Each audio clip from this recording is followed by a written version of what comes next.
Pag-aralan naman natin ngayon ang Solus Christus. Bilang pagtaliwas sa idolatrous system ng Roman Catholics, binigyang diin ng mga reformers ang katotohanan kay Jesus lamang makakasumpong ng kaligtasan.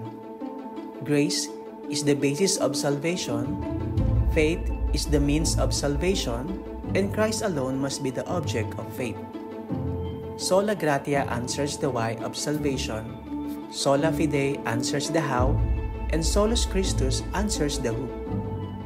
This is the part where the reformers say, it's all about Jesus. I-familiarize muna natin ang ilang Roman Catholic teachings na nagtulak sa mga reformers upang panindigan ang Solus Christus. Una, ang canonization of the saints. Naniniwala ang mga Roman Catholics na ang titulong saints ay laan para sa mga taong namuhay sa kabayanihan at pagkakawang gawa. Namuhay, ibig sabihin, pumanaw na. To be canonized is to be officially recognized. So kapag na-canonize ang isang tao, saka pa lang daw siya pwedeng ihanay o ibilang sa mahabang listahan ng mga santo.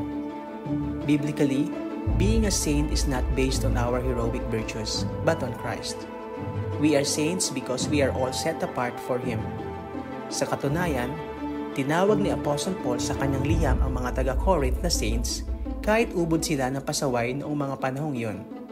And take note, mga buhay ang tinutukoy ni Apostle Paul during the time of his writing at hindi mga namayapa na. Ikalawa, ang patron saints. Once canonized, a saint becomes a patron. Ang mga patron saints daw ay hinirang para maging special protectors o guardians sa iba't ibang aspeto ng buhay. Sa Tagalog, padrino, na itinuturing nating mga middlemen. Ito raw yung mga taong binigyan ng mga bagong assignment na mag-intercede o mag-mediate para sa buong mundo tungo sa Diyos. Naniniwala ang mga Roman Catholics na applicable pa rin ang padrino system sa langit. To date, pumapalo sa mahigit 10,000 ang mga canonized saints, bagamat maraming pangalan ang nawala na sa record.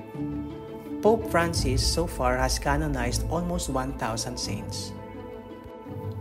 At ikatlo, ang intercession of the saints.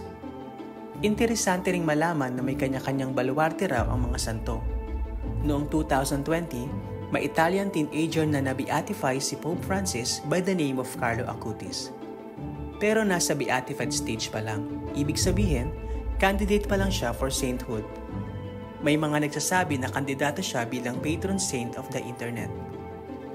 Ang pananalangin ng Roman Catholic sa mga santo ay kaakibat ng maling paniniwala na may mas malapit silang access sa trono ng Diyos kaysa sa mga buhay pa. Hindi tayo inuutusan ng Diyos na manalangin o humingi ng tulong sa mga Kristiyanong pumanaw na. We were given direct access to His throne through the blood of Jesus. Hebrews chapter 14 verse 16 says, "Kaya, huwag tayong mag-atubiling lumapit sa trono ng maawaing Diyos para matanggap natin ang awa at biyayang makakatulong sa atin sa panahon ng pangangailangan." Hindi tayo maililigtas ng ating mga church membership, good works at padrinos.